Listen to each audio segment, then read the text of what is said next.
All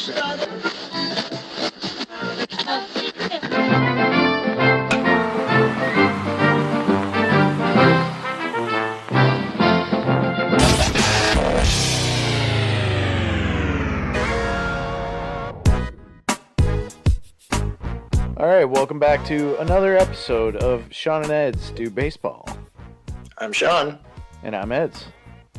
And we're bringing you baseball history. That's right, we're a bi-weekly baseball history podcast where the story catcher doesn't know what the story pitcher is out on the mound throwing them. And that makes baseball more fun.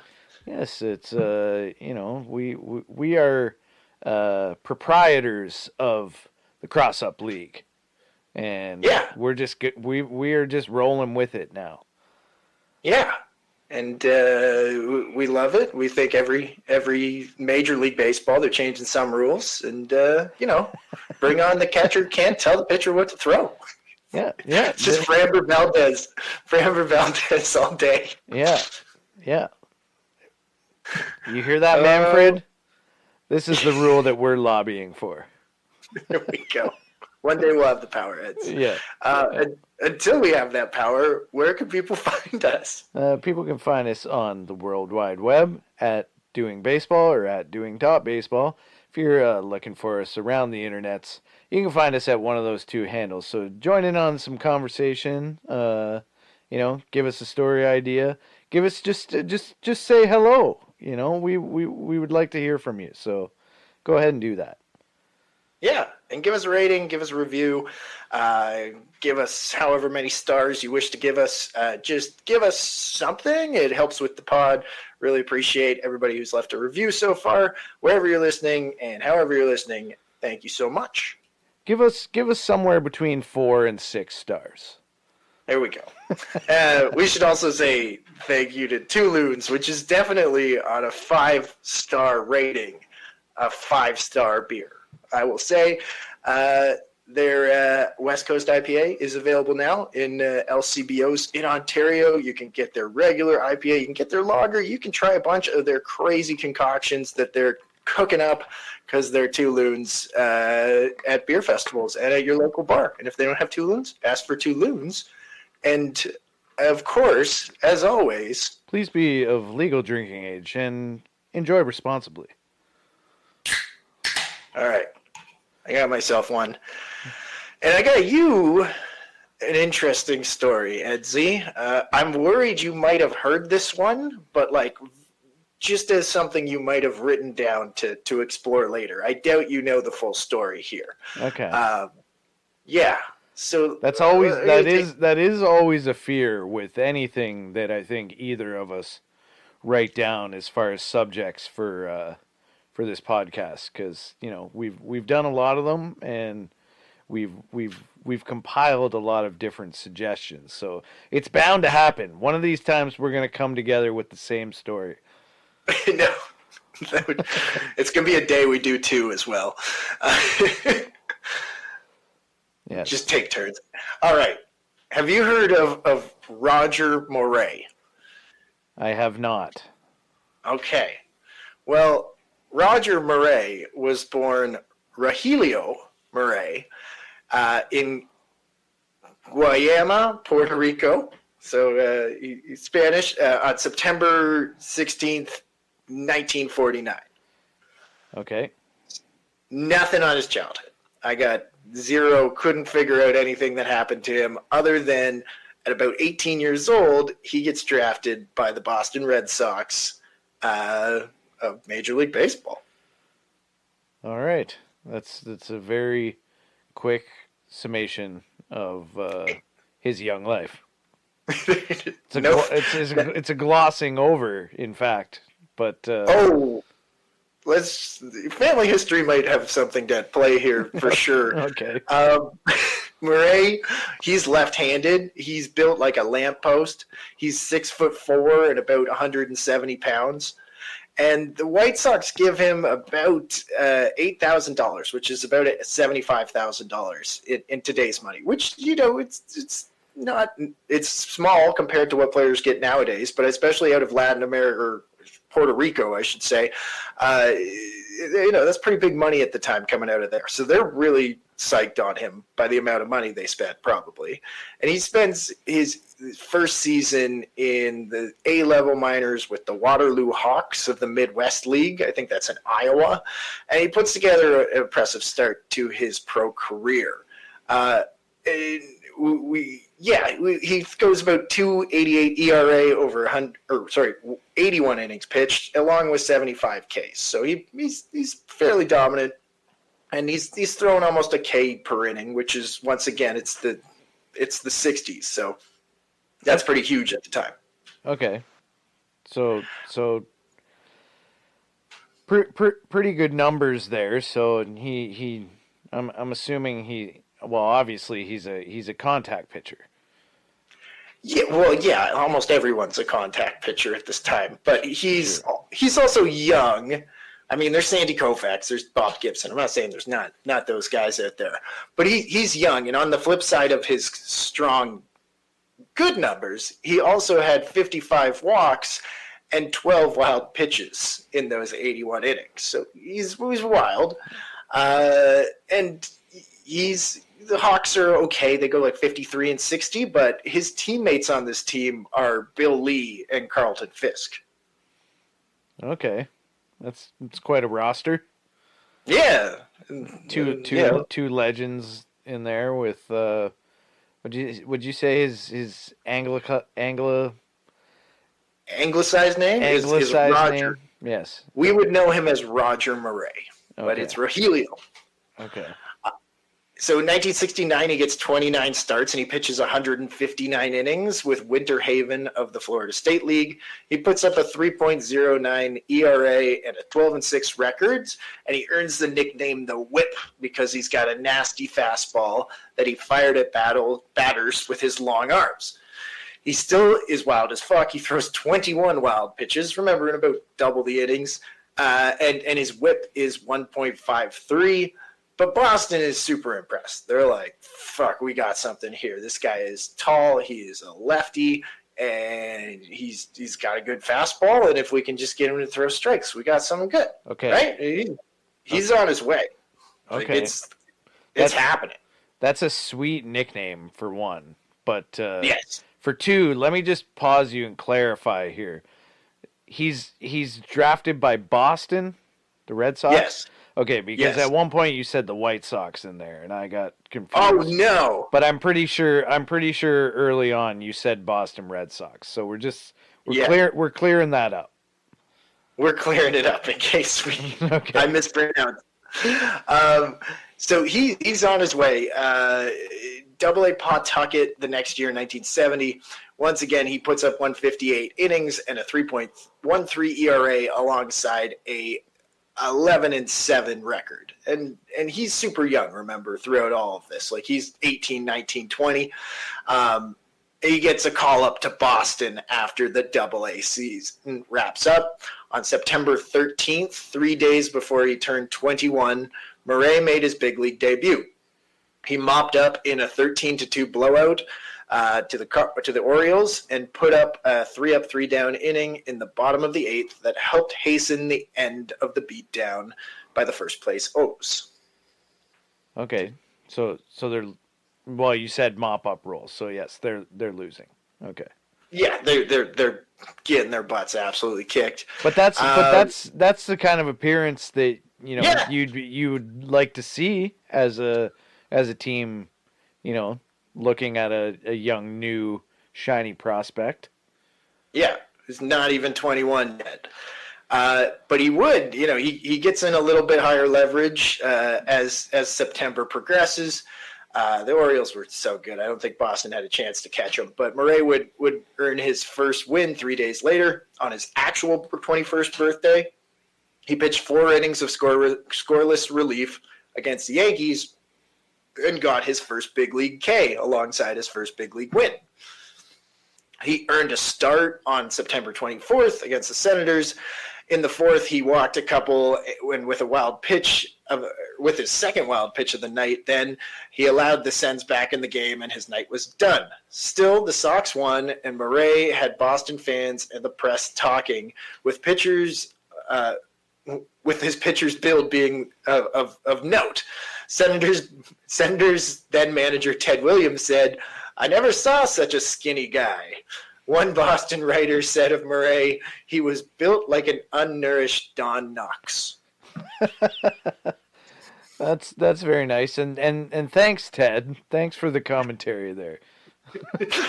What do you think, Ted? He's skinny. I haven't seen one like that. All-star Frank Robinson had managed Moret in Puerto Rico, and he said, and I quote, "That kid, Moret, that the Red Sox brought up, can pitch a lot better than most of the junk the team has. All he has to do is get his curveball over." All right. Does he do it? He does. This is going to go pretty. We're going to talk about a pretty stellar career up until the waterfall moment at the end here. Okay. So even with the success, and all the hype around him as a prospect, Boston decides to start him in AAA the next year. But he gets called up twice during the first 2/3 of the 1971 season, but pitches just 6 innings combined. He gets brought back up in August after a short stint in the bullpen. He finally gets his chance to start regularly in the big leagues, and Moret lost his first start to Charlie Finley's first-place Oakland A's. And then he decides, he's got a taste, and he goes back-to-back with complete games. And the only reason it wasn't 3 complete games in a row is because in his next start, he pitched 9 innings of 1-run ball, and it went to the 10th inning, tied 1-1. Okay, that's very impressive. What year was this again? I believe 1971. Okay. So the A's kick his butt because they're the A's of 1971, and then He just dominates for the rest of the year. He threw 2 more complete games in his final 3 starts in September, and he saved his best for last, shutting out Ted Williams and the Senators on September 24th. Okay, nice. He's really good, and he goes down, plays winter ball in Puerto Rico as a member of I didn't practice this, a member of the Cangri Heroes de Santurce, and he went 14-1 Edsy with a 1.81 ERA. But this is when his arm problems get started, I think, really. And he's got a stiff shoulder for the start of 1972. Okay, this is very Bowden Francis of him. Yes, yeah. He's definitely, that's what I mean. The hype is there, and we just see, I think he just pitched maybe too much or just did something in 1971 or the spring training of 1972. And he starts on the IL after 2 months with just 5 innings. And then he's sent back to AAA where he struggles. It was not a good year for Moret. And at just 22, he even at one point talked to his manager, Daryl Johnson, about quitting baseball. Johnson convinced him to stay the course, and his reassurance in Moret turned out to be prophetic in the next season. Moret made the Red Sox out of camp in 1973 and put up a 2.67 ERA in 61 inning pitched out of the bullpen before once again getting a chance to start in August. In 7 starts, he goes 6-0 with 2 complete games. Damn. So he's just rolling again. When he gets, he comes back the next year, and after basically a lost season, he loses the first half to injury, and the second half he just loses his confidence in AAA, and he manages to make it. Now it's just, you're just going to hear me say he starts the season in the bullpen and then moves to the rotation over and over. But that year he finishes with a 3.17 ERA over 156 1/3 innings pitch. Which is good enough for a 127 ERA plus, so 27% better than most other pitchers. And especially in a time when win-loss record held a lot of weight, especially for the GMs and ownership, he went 13-2 and even picked up 2 saves. Right on. I mean, he's not a free agent, but that certainly would earn him a big paycheck if he was. Exactly. Yeah. So despite this, Boston has, remember Frank Robinson was like, oh, they don't have enough pitching. Well, Boston thinks they have lots of pitching because they have Louis Tiant and Bill Lee at this point at the top of their rotation. And Moret went into 1974 as the swingman. His numbers suffered, but he performed admirably and was a good soldier. Moret said, and I quote, I want to be a winner. I can pitch anywhere against any team, and I can beat them. I proved that a year ago, but if the manager points to the bullpen, then I'll go there and win. I'll win the game from the bullpen. All right. So he's good. He's a team player. He's a team player, but like everyone at this point can kind of see. They're like, why aren't they just putting this guy in the rotation? Because every time he starts, he's really good. Well, but every year, because he's too skinny. I guess. and I'll prove my thoughts here. On June 18th, 1974, he threw a complete game in a 6-1 victory over Oakland with 10 strikeouts. The headline in the Boston Globe the next day had, quote, fine job, Mr. Moret, but back to the bullpen. God. They just won't give him a chance. And I think the paper was like almost joking, like they just knew it was like, well, you did great, but we know what Boston's gonna do with you. Exactly, because they're dumb. At the end of June, Moret moves to the starting rotation finally to finish the year. On August 21st, he almost pitches a no-hitter, but a Dick Allen ground ball would deflect off Moret's glove in the 7th, giving the White Sox their only hit, an infield hit. But Boston owner, partially why they were so dumb, Tom Yawkey, was so impressed with the outing that he gave him a $1,000 bonus just for that game. That sounds like Tom Yawkey. He is. Just throwing money around for dumb reasons. I mean, good for Moret, but... Well, remember, other than like him like reinforcing the race system, and I should note that Roger Moret is like a black man from Puerto Rico, but Yawkey was kind of the player's manager per se, if you were the right kind of player. True. In his mind, not in our minds, obviously. Yeah, yes. So 1974, I don't know if you know too much of your Red Sox history here, but 1974, they finished in 3rd place, and they're 7 games back of the Orioles. They've basically been in like 2nd or 3rd place the last, decade or so. They were in the World Series in 67, I think it was. I'll get to it here. But the team had finished, I already said that. Moret put up some underwhelming stats in 74, though, compared to his 1973. His ERA dropped to 3.74 and his record to 9-10, but he did pitch 173 innings, which is, I believe, the most of his career. Finally, in 1975, everything would go right for Moret and the Red Sox. Mm-hmm. Once again, he started in the bullpen. And mid-season, what do? Move him to the rotation. There you go. So... it was a magical year for the team. They were like the team of destiny. They won games they probably shouldn't have lost. Their offense was crushing it. They absolutely decimated. I think they had more runs than the 3rd place team by almost 100. Orioles were the only team that could really keep up with them, and they managed to surpass them, and they get all the way to the World Series. Moret was a big part of that, but he was lucky as lucky could be at the same time, especially when it came to win-loss record. On July 9th, 1975, Moret gave up 7 runs in the 3rd inning against Minnesota and was yanked, but the Sox battled back in the 8th, and then a Cecil Cooper home run to lead off the 9th, followed by a Doug Griffin single, set up a Jim Rice walk-off double with 2 outs. Nice. We know Cecil.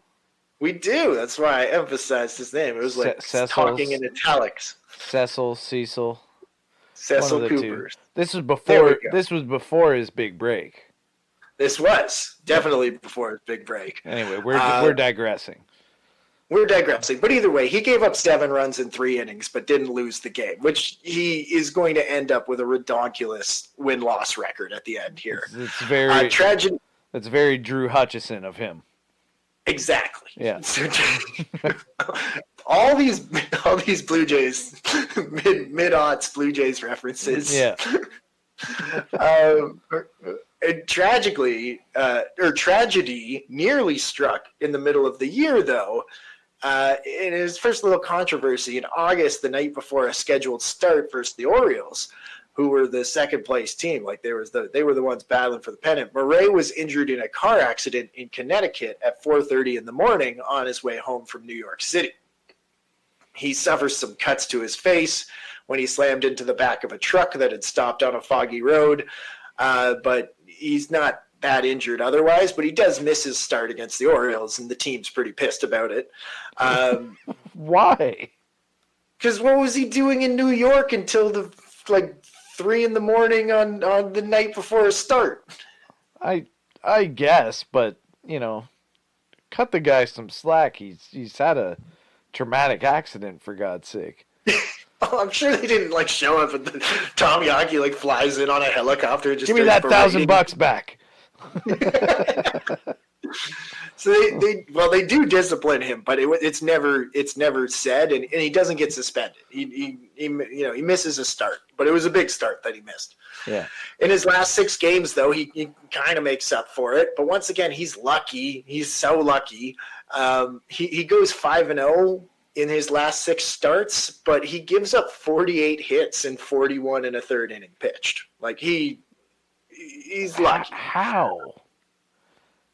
How do you? Anyway, it just goes to show you that win-loss record is not indicative of your pitching performance. Oh my God, no! And he's like the classic. Everybody, when they quote, they're like, "Oh, he's a winner. Do you see how much he wins? Win. But yeah, no, he is the kind of the poster boy, and nothing. Let's just put it out there. Nothing is going to beat his 1973 season is his peak. That is the only season that he probably has. I think he hurt his shoulder after that, and it's all going downhill. But it doesn't look like it because the Red Sox are dominant in the batter's box, and he doesn't even hit. He's a pitcher in the American League. Right. So he's reaping the benefits of the Red Sox offense. Yes, and yeah, and his strikeout rate's going down. He's wild.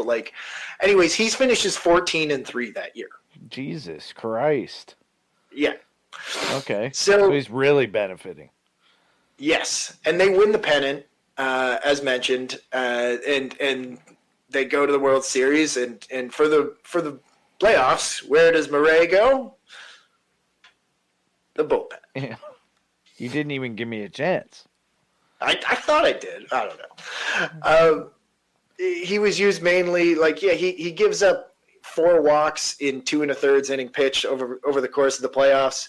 But he also gave up the game-winning hit in extra innings after coming in to relieve in Game 3 of the World Series. It's kind of an interesting play. There's a controversial play that leads up to it. He's not pitching for it, though. Cincinnati's Ed Armbrister dropped down a bunt and then apparently got in the way of catcher Carlton Fisk, but no interference was ruled on the play.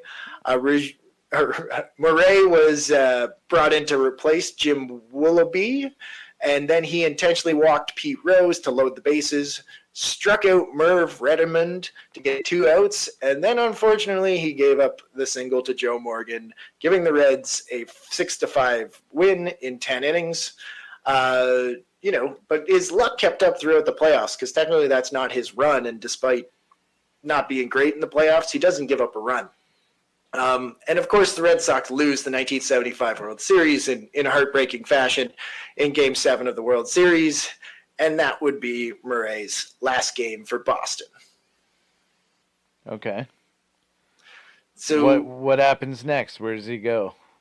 He goes to the Braves, the shitty Braves of Atlanta at this time. Okay. he gets traded for Tom House, although he put up great numbers. For the Red Sox, some didn't seem right, and the Red Sox knew that Moret was smoking a lot of marijuana, which of course me and you would scoff at. Yeah. But yeah, that disgusting stoner. Terrible. But they never really they didn't punish him for it. They knew it was happening. Obviously, they weren't pleased when he was out super late. But the team clearly made a decision to move on, and it kind of baffled a few people. They were like, "Well, this guy went 14-3, and then you trade him." Yet they're fine with Bill Lee and Luis Tiant. Oh yeah. Well, yeah. Obviously, we'll get to it. Moret leaves Boston with some fiery words. He accused manager Johnson, who had talked him out of quitting baseball, to having a bias against Latin players. He also pompously predicted that Boston would struggle without him and that he would win 20 games in Atlanta the next year. Van Lingo Mungo. Yeah.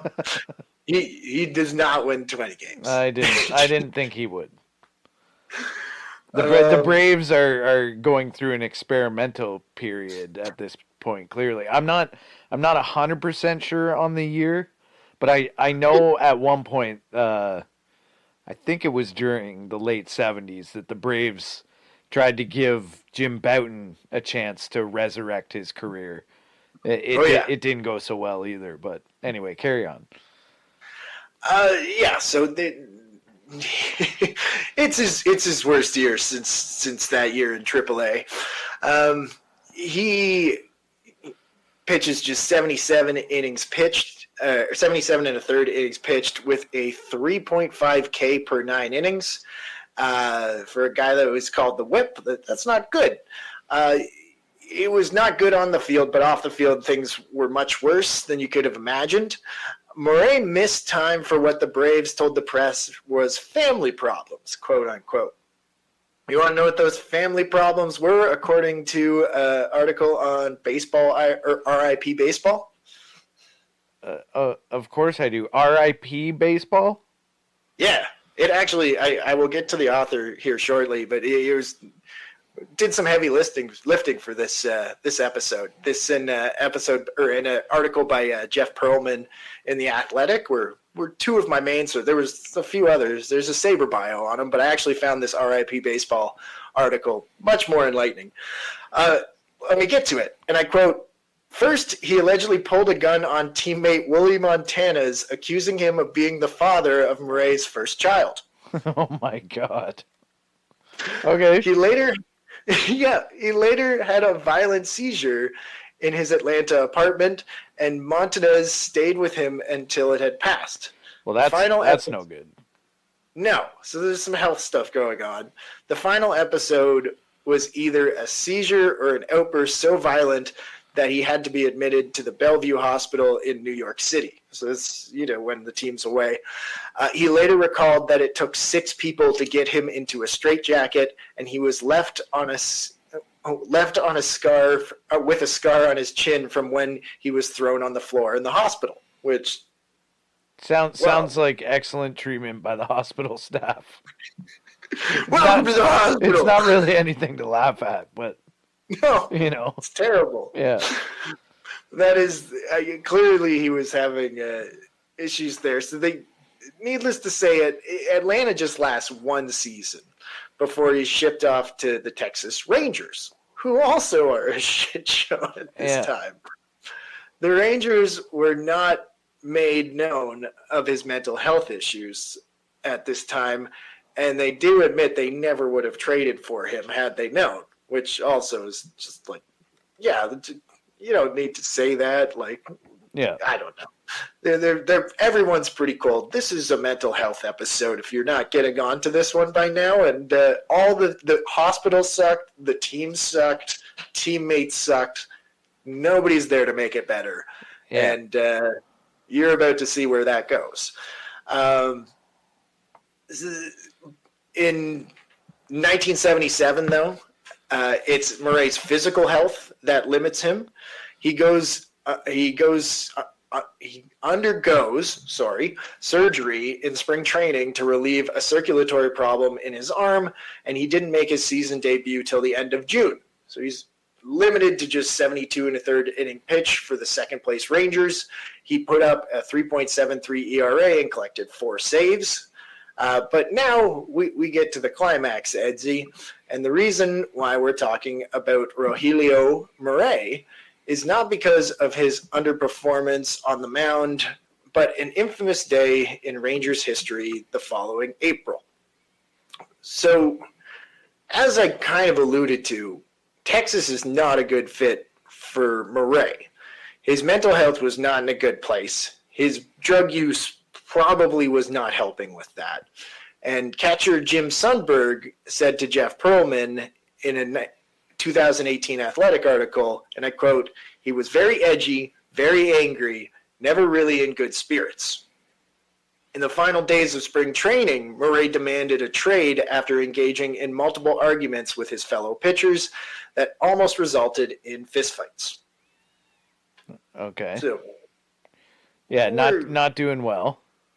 Not doing well. Bump Wills told Perlman, and I quote, "Roger was teased a lot on our team. There were a lot of Latin American players on our roster, and there was a pecking order based on country." Oh, that sounds like a wonderful team to be on. Exactly. Where are you from? Yeah. Ooh. Yeah. Back of the line. So he's Roger. I'll continue the Wills quote. "Roger, being from Puerto Rico and his inability to speak English well have made him the butt of a lot of jokes. It wasn't nice." No. So clearly not. News broke of like the almost fistfights and Moret's demanding of a trade, and Texas owner Brad Corbet told the media, "I'll give Roger a big kiss. Everything will be okay." And Moret is like, "You're done." What the fuck? Yeah, like no. I get Willie Nelson in here. He kissed Charlie Pride, and that fixed everything. So it did. So despite the drama, 1978 started the same as usual. Moret was put in the bullpen with a chance to move into the rotation in the future. His first game of the year on April 10th, he performed admirably and picked up a 4-inning save at home against the Yankees. Soon after, Moret's Porsche was repossessed. Bump Wills recalled the event being humiliating to Moret, who had failed to fully grasp America's tax system. All right. So this guy's had like no help across the board. No, is what I'm hearing. He's already clearly having issues, and he's not being treated well by the team, and he probably feels a lot of pressure to perform after, talking smack and then having 2 shitty years. But on April 12th, 1978, something broke inside of Rogelio Moret. During batting practice, Texas first baseman Mike Highgrove told the New York Times, and I quote, "Roger came along, stopped a ball, grounded into the dirt with his spikes, and then glared at me." So he's like taking warm-ups, and Moret just comes over and like stomps on a ball being hit to him and just glares at him. Okay. Moret then makes his way into the clubhouse, strips off his uniform, throws it in the garbage before going into a catatonic state in front of his locker. Okay. That's not good news. No. Bump Wills told Perlman, and I quote, "So we're all out there doing our thing, and after a while the trainer comes to the field. He said he says something that's so weird you only hear it once in your life. I mean, so weird. He looks at us and he says, Roger Moret is standing in front of his locker with on one foot with a shower shoe in the opposite hand. He's been that way for 30 minutes. Okay. I don't think anyone has said that sentence before or since. So, other than Bump Wills quoting it, I guess. Curiously, obviously, the players abandoned their warm-ups and made their way to the locker room. I gotta see this. And there he is. He's frozen in his sweatpants, or in his underpants, I should say. Eyes glazed over. His left leg was off the ground, bent at the knee. His left arm was extended into the air, slightly swirling at the wrist. A white plastic shower shoe was clutched in his right hand. Rangers manager Billy Hunter said, and I quote, "It was scary. He was like a statue." And like, that's not a comfortable position to be in. No. Like 1 foot, like, I don't know. So everybody does what every stupid motherfucker would do in this situation. They start being like, all right, right? They're like trying to jump scare them and like, yeah, like somebody at one of the Queen's Guards in England, you know, 100% trying to get a reaction out of him. Yeah, and they're tapping his shoulder, they're yelling in his ear, and nothing is working. And they're like, holy crap, this is really bad. Finally, they call a psychiatrist. He comes into the clubhouse, whatever. They have to give him several injections of a sedative before he finally comes out of the trance and slumps into a chair. He is immediately taken to the Arlington Psychiatric Hospital, where he spends the next 2.5 weeks of his life being evaluated and treated. Mm-hmm. And so that is how I heard of him, is this infamous story of him going into a catatonic state. In the movie Fever Pitch, they mention it as like, because he was a Boston guy, somehow that's a part of the curse. Like, it made no sense for that movie. He was like 2 years removed at this point. Thanks, Jimmy Fallon. Yeah, thanks, Jimmy. But yeah, it's like it's 1970s baseball lore, and probably for all the wrong reasons, because people didn't understand. Like, oh, this man needed serious help and was like at a breaking point. Let's inject him with sedatives, and that should fix it. Yeah, yeah. Let's just say his 2.5 weeks at the hospital, Edsy, does not fix his long-term mental health problems. Okay. So they didn't get to the root, is what you're telling me. Well, and also it's like, there's a great quote at the end from an article that I really like. I'll quote it and cite it at the end, but like it's a long-term injury. It's not, no, you're out for 2.5 weeks and then come back. Don't go into a catatonic state again. Yeah. Yeah. Do you promise? Yeah, anyways. The Rangers handled the situation horribly, as you would guess. As I would expect. Yeah, not only do they bring him back shortly after the treatment is over, but they insist on doing a big press conference about it as well. Of course. Yeah. Because this is something that everyone needs to hear about. And not be treated with subtlety and sensitivity whatsoever. Exactly. You could work for the Rangers in the 70s. Yeah. Probably now, too. So Mike Granberry of the LA Times reported, and I quote, "Moret appeared frightened, watery-eyed, wary from sedation, thin and terribly vulnerable. He appeared to have only a remote perception of English, and his face bore the pain of confusion." Wait a second. So they put him out there for the press conference? Yes. Once again. Oh my God. What a bunch of bastards. Yeah. It's really not great. No. So he returns to pitch like at the end of May. This happened like April 18th, right? Like, we're talking weeks later. He comes in, he pitches decently to his credit. And once again, then out of the bullpen, and then gets a starter's role, but it would only last for 2 outings out of the starter's role. And that would be the end of his time in the big leagues. Moret had played in parts of 9 seasons and had put up a 3.66 ERA in 168 games. Once again, in a time when win-loss record meant something, he had a 47-27 career record. And he tries to make it back with the Rangers the next year. He doesn't. He keeps pitching down in the Puerto Rican leagues and stuff too. He tries to come back with Cleveland in 1980. At this point, he's only 30, and he doesn't make the team. Still a young man. Yeah, all of this happened. Like, once again, he made his debut at 20, right? Like, all of this happened in his 20s. Yeah. Moret would go on to play in the Mexican League as well, but his mental health was not good. Sometimes he would have an episode and make 20 straight throws to first base as his teammates looked on in disbelief. Well, he couldn't do that today. No.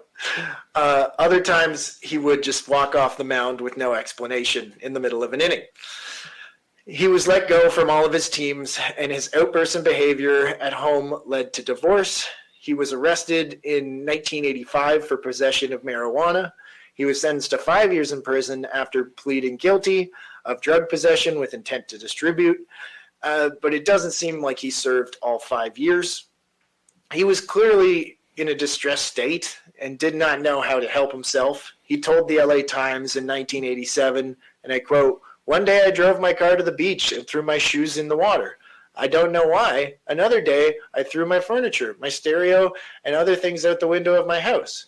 I don't know why. Just crazy things like that." All right. Yeah. It's getting dark, but there's some light here. In 1987, he's living in San Juan, Puerto Rico. He's earning $32 a month, making wallets by hand. Luckily, he's able to find some help working with Luis Escabi, a psychiatrist, and finally he's diagnosed with chronic undifferentiated schizophrenia. So he gets a diagnosis. Yeah. And he starts getting treatment. And we don't know what happens for a while. He falls off the map. But he returns to Boston in 2014 for the 1975 Red Sox reunion. And he looks fine. And he's healthy. And he's in his 60s now, I believe, something like that. And, yeah, he's fine. He's doing better. Let's put it that way. Yeah. He's enjoying retirement in his hometown and rides his bicycle to visit family and friends.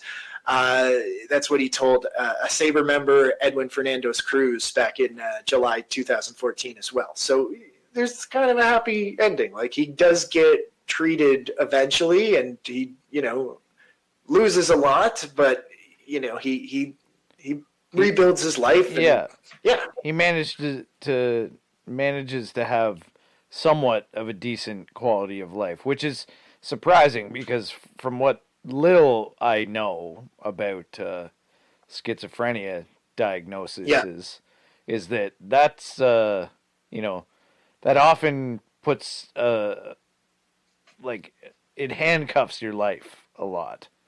Oh yeah. Anyway.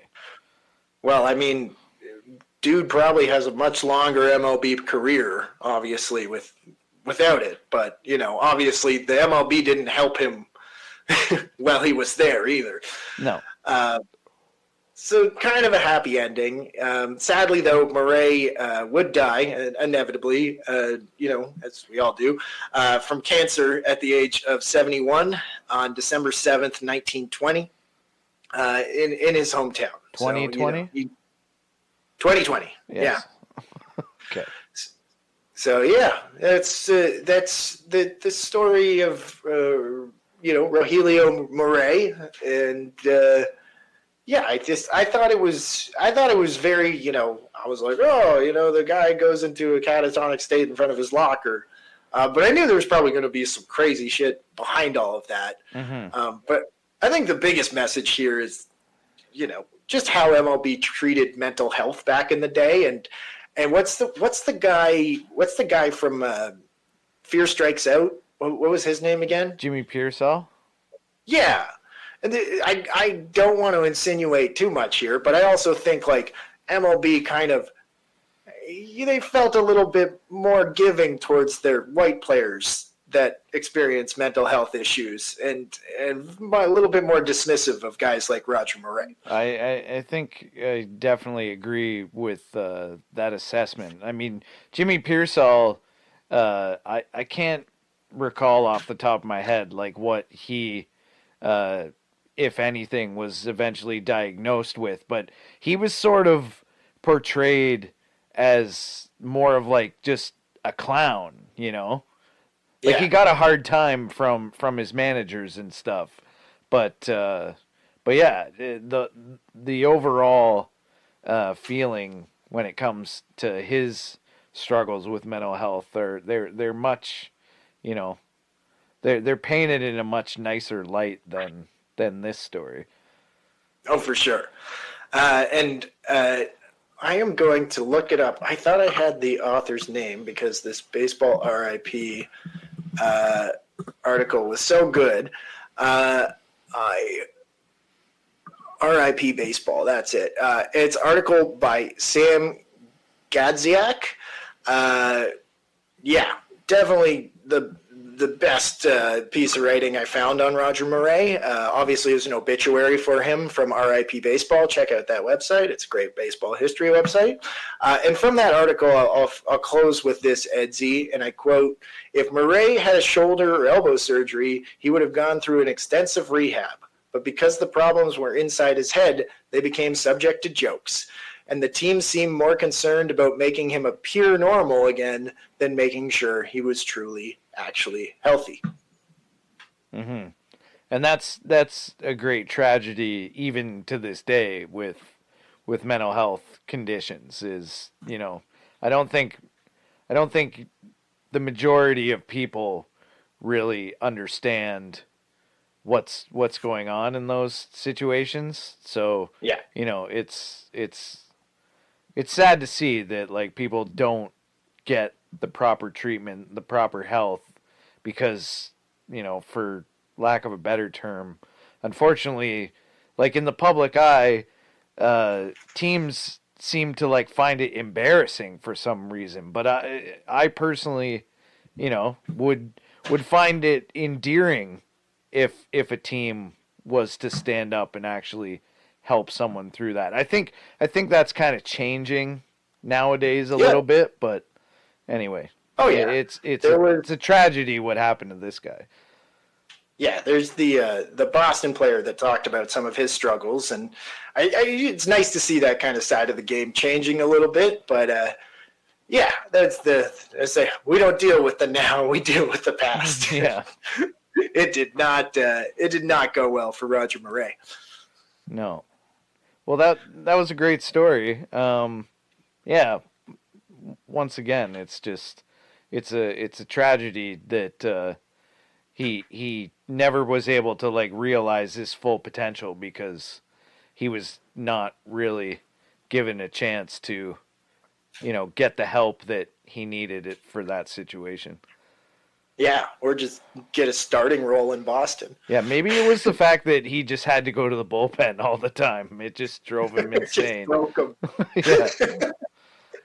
Yeah, 9 years of just back and forth. Yeah. Oh God. Well, yeah, we'll come back in 2 weeks with another story.